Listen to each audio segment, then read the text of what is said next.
Employee talent development sounds scary to business owners and leaders who fear that investing in an employee's career encourages them to look for greener pastures elsewhere. Managers will claim they don't have time, that it's really the employee's responsibility, that they really can't give employees what they want, so they'd rather ignore the situation because there's no value in stirring the pot. But today's guest says that not helping employees develop and grow is a surefire way to make sure employees do leave. Does this mean you're stuck in a no-win situation? We'll find out more when we come back. Stay tuned. This is Business Confidential Now with Hannah Hasl-Kelchner, helping you see business issues hiding in plain view that matter to your bottom line. Welcome to Business Confidential Now, the podcast for smart executives, managers, and entrepreneurs looking to improve business performance and their bottom line. I'm your host, Hannah Hasl-Kelchner, and I am super excited to welcome Julie Winkle Giulioni back to the show. Julie is a champion for workplace growth and talent development. She believes everyone deserves the opportunity to reach their potential, and she supports organizations and leaders who want to make that happen with keynote speeches, consulting, and training through her work at Designer Rounds, a boutique learning and talent development firm she co-founded. Julie is also the author of Promotions Are So Yesterday, Redefine Career Development, Help Employees Thrive. She recently released an updated third edition of her best-selling classic, Help Them Grow or Watch Them Go, Career Conversations Organizations Need and Employees Still Want, that she co-authored with Beverly Kay. The earlier editions were actually translated into 7 languages, so that covers a lot of ground, and what a treat to have her join us now. Welcome to Business Confidential Now, Julie. Thank you so much, Hannah. I'm delighted to be here. It's great to have you. Number one, congratulations on your new book, Julie. Please tell us about the changes in the business world that impacts talent development and prompted you to update your book, Help Them Grow or Watch Them Go. Oh, what a perfect starting point, because, when we look at Help Them Grow or Watch Them Go, it's kind of a classic. It's been around for 12 years, and a lot of the fundamentals associated with how we support the development of those around us, it hasn't really changed. And yet what has changed is the context within which development happens. When we updated it last 5 years ago, the world was in a really different place. And since that time, we've seen more downsizing, right-sizing, delayering. Many of us were scattered around the globe into remote and hybrid sorts of situations. Competition has become greater than ever and more global than ever. We've got customer expectations that are off the charts. And then we've got AI and technology nipping at our heels. And so the environment within which employees are trying to thrive and within which leaders are positioned to help them is vastly different. So we really thought this is the time to step back and bring forward the things, the constants that remain true, but then identify what are the new approaches and the things that leaders need to double down on, given the complexity and the ambiguity they find themselves in today. Well, you just segue right into it, Julie. What are some of these new approaches that they need to adopt? Because I think it's so difficult for some business leaders to take an active role in employee talent development. Yeah, and one of the reasons it's so hard, I think, for leaders to engage in meaningful talent development is because they've gotten really sort of wrapped around an axle. They've gotten a little confused about what development really is. For so long, we've been given processes and systems and forms and deadlines, and so many leaders think, okay, if I go through the motions, if I do those steps, if I do the forms, if I hit the submit button on time, okay, I've done the development that's necessary. And I don't mean to diminish the importance of any of those things. They're absolutely vital. Organizations need that kind of rigor and discipline in order to engage in the manpower planning, the succession planning that's essential for organizational success. But as I talk with people about what really moves the needle for them in terms of feeling invested in and engaged, it doesn't have anything to do with those forms and processes. It really boils down to the relationship and the conversations that they engage in with their manager or supervisor. And so one of the real keys of the book and a successful development in general is for leaders to begin to unburden themselves and realize that it's a lot simpler than they might think, and that actually they can cover a lot of ground, support people, encourage them, connect with them, demonstrate an investment and respect through conversation. And so what the book aspires to do is offer a structure for thinking about those conversations, simple, short, small conversations over time that ultimately build to that real sense of engagement and ultimately the development that people are still looking for. I love that idea about having small conversations, but I'd really like your take about the role of psychological safety to even have those small talent development conversations, because I can see how a manager might be reluctant to talk about it if they fear an employee is coming after their job. And similarly, an employee might be afraid to share their aspirations if they fear retaliation. How do you break that talent development stalemate? Gosh, that is so great. And I'm just thinking, Hannah, I mean, you address these sorts of, tough issues in your book as well around seeking fairness. At the core, underneath psychological safety, there's also a fairness thread. But you're right. If it comes down to a relationship, and when I think about it, as leaders, we've got to earn the right to mess around in something as intimate as career development, goals and dreams and aspirations and hopes and fears. I mean, that's not the kind of conversation that an employee is going to generously lean into if they don't feel safe. And so from that perspective, leaders need to be really laying the foundation for the kind of safe, fair relationship that people need as that foundation. So, things like establishing a benevolent sense of caring, of empathy, leaders being vulnerable themselves and honest and willing to support, how they view failure and mistakes as learning rather than opportunities for retribution. And they need to demonstrate these kinds of behaviors over time. So it's not just, blah, blah. It's not just words, but it's really through their behavior that they're demonstrating a real commitment to and a desire to foster that kind of psychological safety, so that it goes in terms of the relationship, the safety is built on the part of the employee so that they're willing to engage. And the leaders have then the fodder for being able to really help people co-create paths forward that are most meaningful for them. But the other side of the coin, as you mentioned, is sometimes leaders don't feel safe.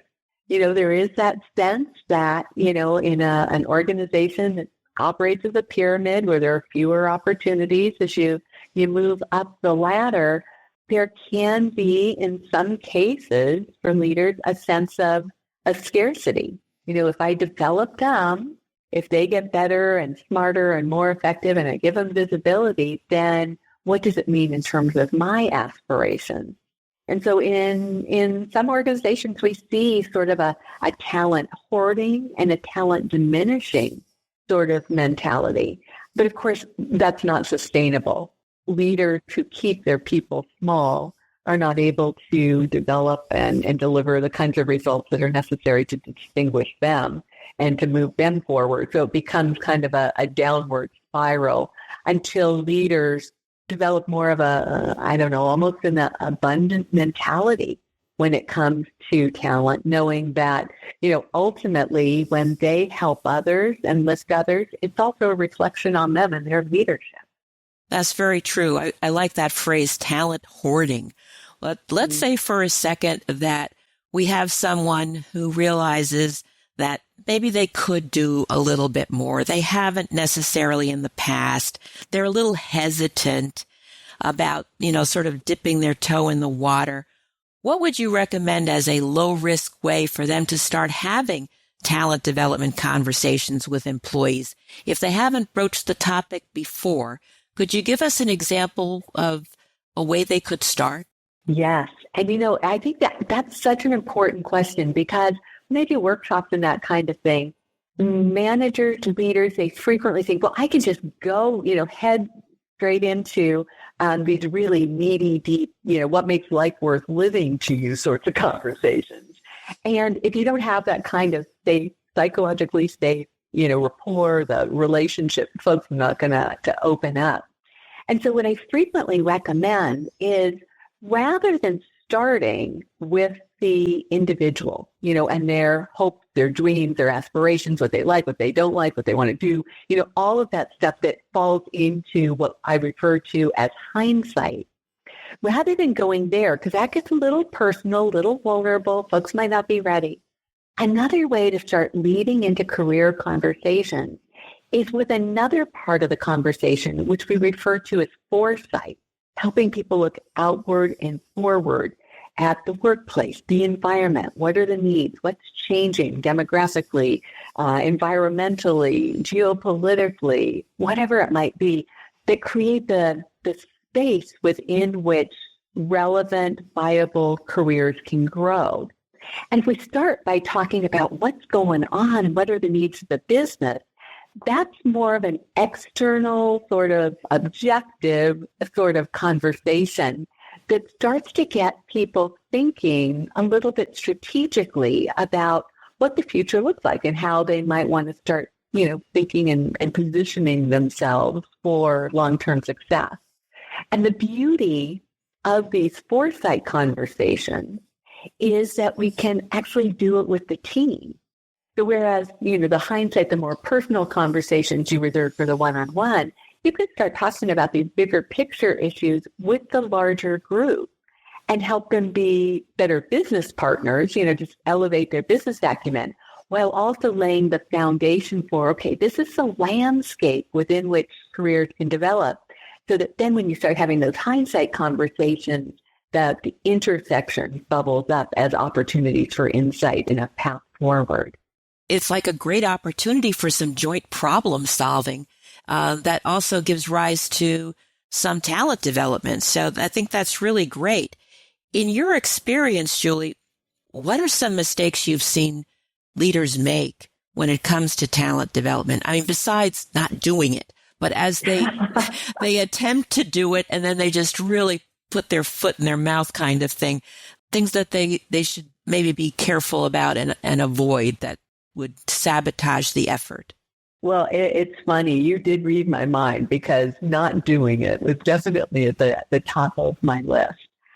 I think there are a couple of common mistakes that folks make.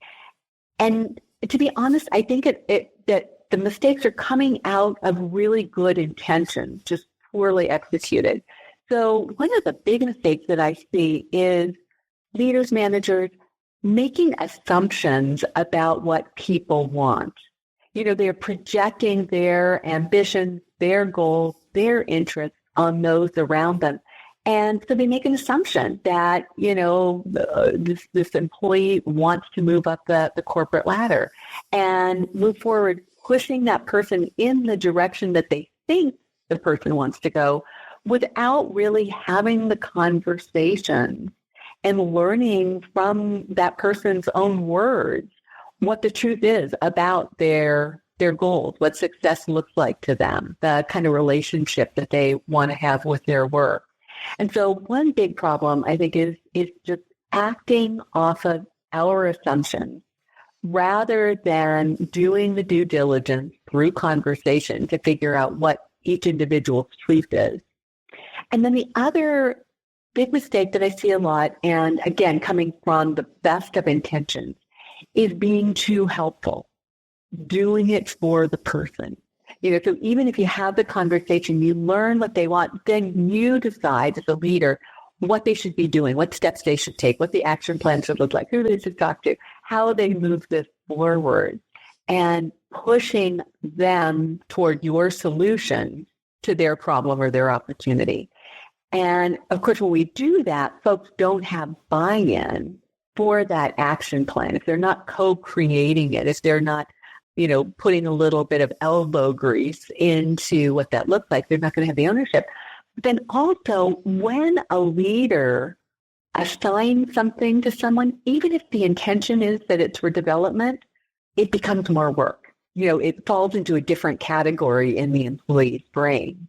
And so being too helpful, solving the problems for them, can backfire and cause people to actually push back against what otherwise, had they been involved in co-creating it, might have been a great solution. So what are the ideal conversations to have, Julie?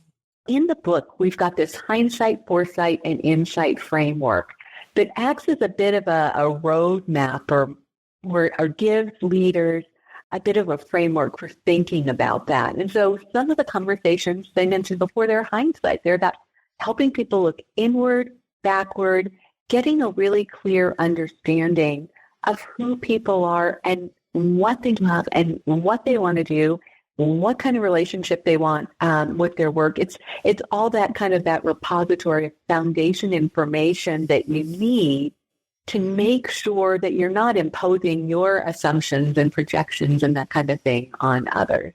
And so those are really curious conversations that are imbalanced in terms of leaders asking the questions, and then the airtime is all on the employee to share their perspective. And again, this doesn't have to all be done at one time. It's going to be done iteratively. We can deconstruct career development, do a little bit over time and layer this information in a way that makes it even more meaningful. So hindsight becomes that important foundation. Foresight is the outward, forward-looking, the reality check to make sure that we're not, pursuing something that is not going to be relevant going forward. I think about the number of jobs that we're doing today that we're not going to be doing in just a handful of years, and the number of jobs that haven't been invented yet. You think about like the role of AI prompt engineer. That wasn't on our radar screen a year ago, and now it's hot, hot, hot. And so foresight conversations of what's going on in the environment, what are customers asking for, how's our competition changing and responding differently, all of that kind of builds that bigger perspective. And then the real juicy conversations are when we bring those together, where what people love and want to do overlaps with what are the needs of the organization and where is the world going. That's where we get to really mine that gold for possibilities and actions and learnings and ways to move that forward. And so leaders have the opportunity to engage in each of these three kinds of conversations, or bring them together into more cohesive conversations as well that move the individual forward from awareness to motivation to action. That's a great framework. Thank you for sharing that. I particularly like the comment you made about not assuming your own, preferences and trying to impose that on employees. I think that, there could be a real landmine in there, especially if they represent biases like age bias. Well, they're too old to learn that technology, or gender biases. Well, that's a man's job, that kind of thing. So yeah, that's really important. And I'm glad you raised that. One of the things that some of our listeners may be concerned about, if they're not larger organizations, smaller business owners may not have an HR department. What would you like them to know about talent development? Even in a large organization, I would say talent development really fundamentally lives with the leader. The leader is the person who's in the best possible position to partner with employees to support their growth. So large or small, I think every leader owes it to him or herself to really figure out, how can I support the growth of those around them? And, when you don't have a large HR or support system around you, there might be some additional tasks that you need to take on. And you might not have the thought partner to help you think through that. which means then as leaders, we need to band together and use the support system we have, supporting each other, looking around the organization for those who are doing it well, getting their best practices, and maybe even in some cases, again, in smaller organizations, there may not be as many upward mobility opportunities and opportunities for growth within a given department. So looking to and partnering with colleagues in other parts of the organization to see, how might we share talent? How might we swap resources in service of allowing folks to enjoy the kind of growth and development that they're looking for, so they'll stay engaged and stay within the organization? Very good. Very good. Now, your new release here, Help Them Grow or Watch Them Go. What's the best way to use that book? What would you want readers to take away from it the most? I think it's a very small book. So the good news is it's a very quick scan sort of read to get the big ideas. And then it also serves as a really good reference guide. Inside the book, we've got 100 questions that leaders can ask in terms of hindsight, foresight, insight to drive the conversation forward. So I think using it as, kind of a traditional book, get the ideas, but then it's a resource. And there are worksheets and templates in there as well that help to guide the readers to using it. For this edition, too, I'm really excited. We've developed the Help Them Grow book bot as well that readers are able to access. It's a custom GPT that lets folks use a resource that's AI supported to actually plan conversations. Readers who go through the book can then go in and they can rehearse the conversation with the bot before doing it in real time with the employee. And they can assess their skills, do some brainstorming around development activities that might help keep people engaged and growing, and other things as well. And so using the book and then extending it into applying it, preparing to use it in real life through the book bot, I think it's going to be a really helpful way for leaders to kind of work out the kinks before they do that in real time with their staff. That is awesome. I mean, first of all, having the questions, but the book bot, what a fabulous idea to be able to role play and get some feedback. I think that's really going to be a great confidence booster that really enhances the value of the book tremendously. Thank you, Julie. I mean, this is awesome, as usual. I appreciate your time and those great insights about talent development, the kind of conversations we need to have. If you're listening and you'd like to know more about Julie Winkle Giulioni and her firm, Designer Rounds, and especially her new book, Help Them Grow or Watch Them Go, Career Conversations Organizations Need and Employees Still Want, that information, as well as a transcript of this interview, can be found in the show notes at businessconfidentialradio.com. Thank you so much for listening. Please be sure to tell your friends about the show and leave a positive review. We'll be back next week with another information-packed episode of Business Confidential Now. So until then, have a great day and an even better tomorrow.